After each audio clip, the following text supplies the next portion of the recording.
What's going on, everybody? Welcome to another episode of the Weekly Dial In. This is the show where I dial in a coffee every week, a different coffee every week, and guide you through the process. This week, I've got a coffee that comes through Imperfect Produce, roasted by Ceremony Coffee here in Annapolis. And this is a pretty cool little project. So it's not the only, they're not the only people doing this, but basically what it does is it gives roasters a chance to be able to buy a lot more coffee from their producers that aren't from those like really high scoring lots, and just generate more income for farmers and make the coffees that they're buying more sustainable. So let's get started.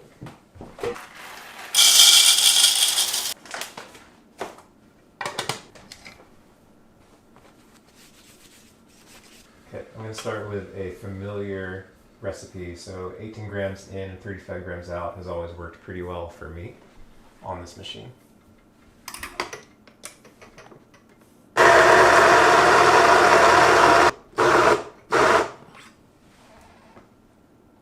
Almost forgot my tamper.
Okay, so I actually forgot to start the timer on that one, but it was definitely over a minute.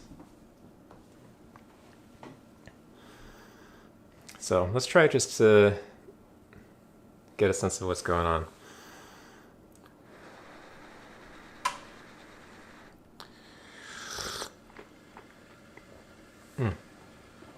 Yeah, very, very, very, very, very ashy and roasty.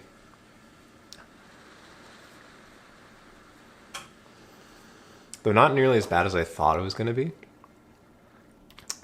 Just like the texture is really like viscous, almost like drinking, it's like oily in a way.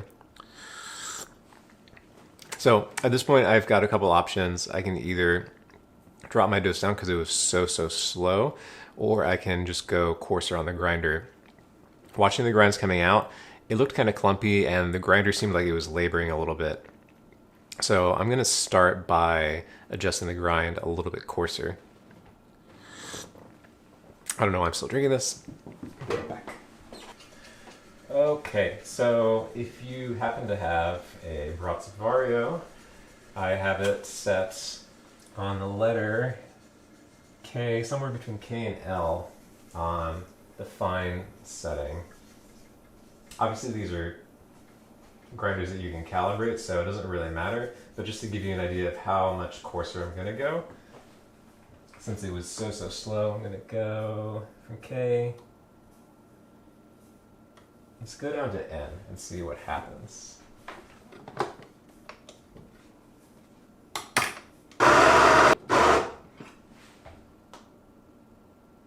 All right, 18 grams exactly.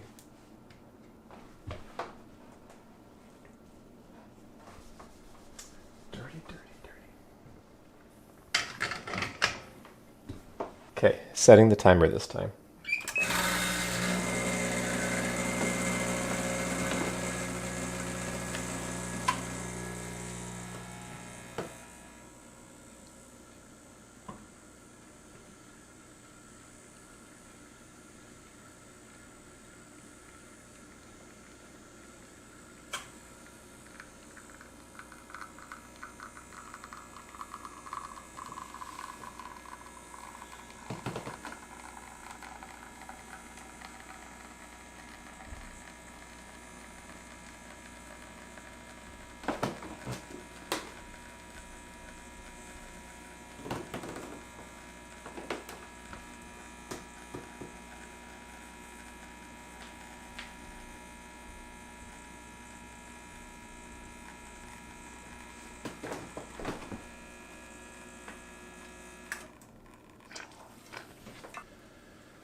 Okay, I'm actually just gonna set this one. Well, no, I'm gonna taste it. I will taste it for you.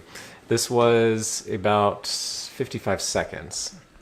So the other one must have been a minute 30 maybe.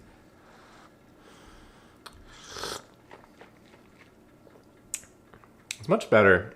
It's just kind of flat though. When you're pulling it for this long, oh, and there's that kind of sour like. Yeah, let's keep going coarser. The grinds were still a bit clumpy.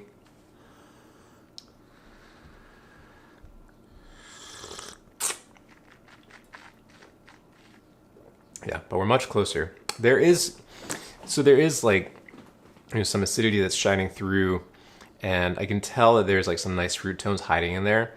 We just have to go coarser and coarser to bring them out. So hopefully we'll be a bit closer next time.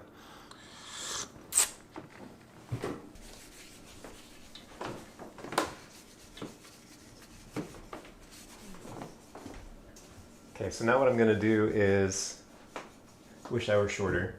So now what I'm gonna do is go coarser on the grinder until the clumps start to chill out.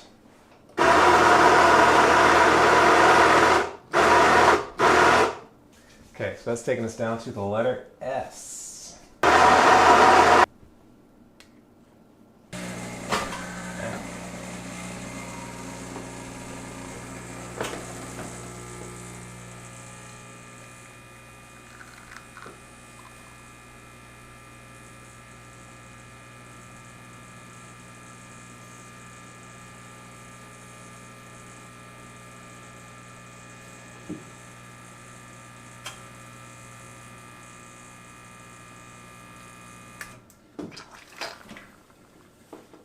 Okay, 30 seconds. 18 grams in, 35 grams out in 30 seconds. So, and that shot just looked way, way nicer coming out. There's something that's like a, not quite as like deep as a caramel, more like maybe just like a little like toasted sugar, like you sprinkle some sugar on toast. Sorry. Sprinkle sugar on bread with butter, put it in the toaster oven, take it out after it's gotten just like a little bit brown. That's kind of what this smells like.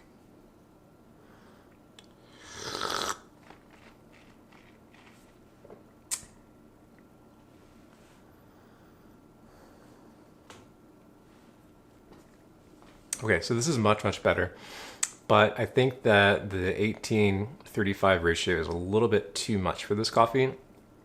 It's getting a little bit watery, and there's like a little bit of like this sort of like bell peppery note that's coming out amidst like the sugars and a little bit of just a little bit like a toffee flavor.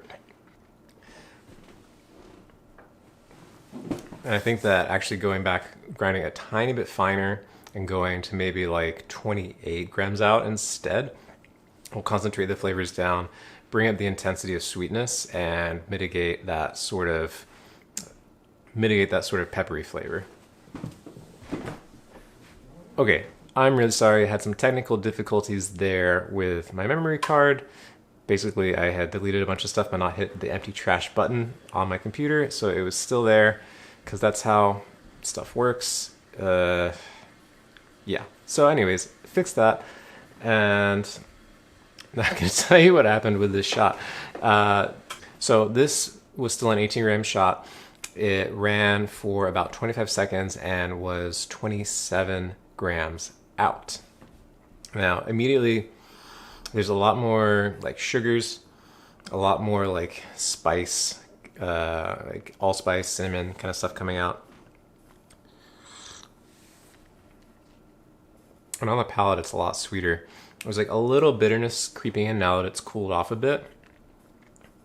But the strength's much better, and the flavors in general are much better. That bell peppery note is pretty much gone. I think I still want to go a little bit finer to go closer to that 30-second extraction for this, just to kind of round it out and bring a little bit more of that body back, because it's not watery by any means, but I think there's still a bit more body to be had. But before I talk about that, let's talk about brew ratios, why you would choose one over another, and why I decided to go for a tighter brew ratio on this particular coffee. So one thing to consider, there are many things to consider obviously, but one thing to consider is roast level. This is definitely a darker coffee than I've had on the show in the past. So starting with that kind of 1-to-2 ratio of coffee to water usually promotes a little bit more clarity and less body. With darker coffees, you don't necessarily want to brew that way, because they're so much more soluble and they're way easier to extract. And if you go for like a 1-to-2, you tend to get some of these like over extracted kind of harsh notes to them and sort of flavors that you don't necessarily want. On the other hand, if you go closer to like a 1-to-1 sort of thing, then you get a lot of body, a lot of sweetness, and a lot of sugars. With lighter roasted coffees and some single origin coffees, I'd probably tend to lean on the higher end of the ratio. So going 18 to 40, 50, maybe even dropping the dose down a little bit to like get a little bit more space and a little bit more extraction out. But anyways, let's get back to this. Let's go a little bit finer and see what happens.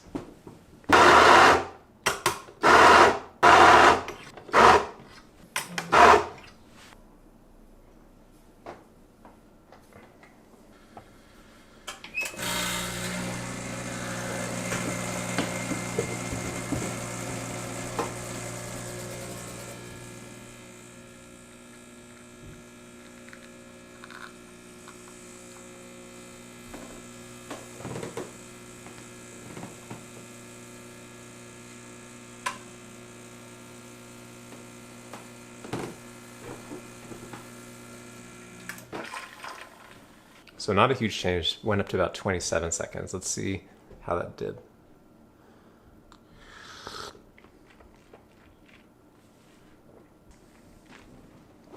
Okay, so to be honest, this actually has gone a little bit too far. I liked the shot previously a lot better.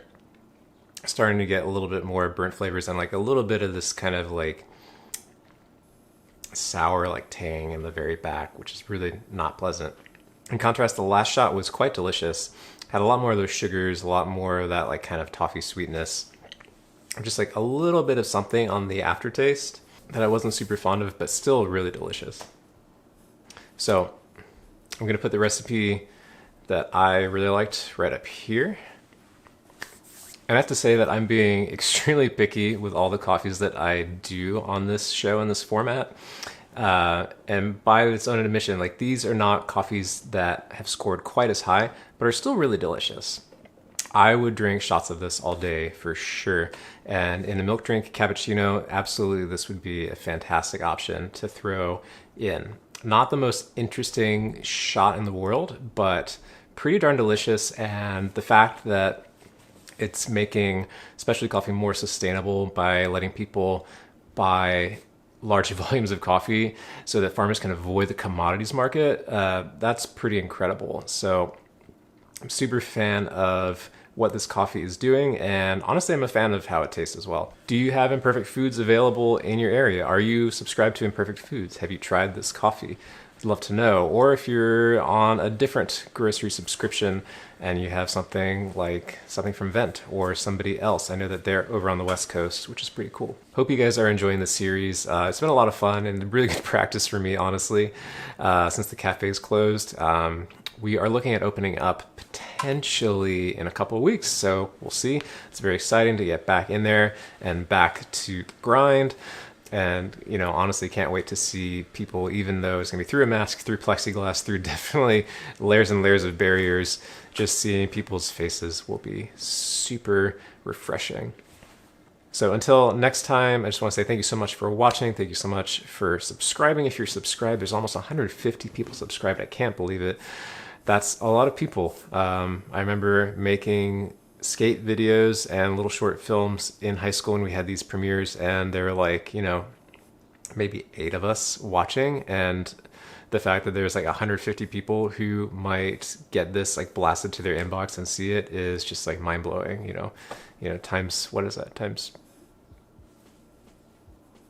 it's a lot more people than I ever had watching my stuff when I was in high school, which is probably a good thing. So anyways, thank you all so much, and I'll see you next time.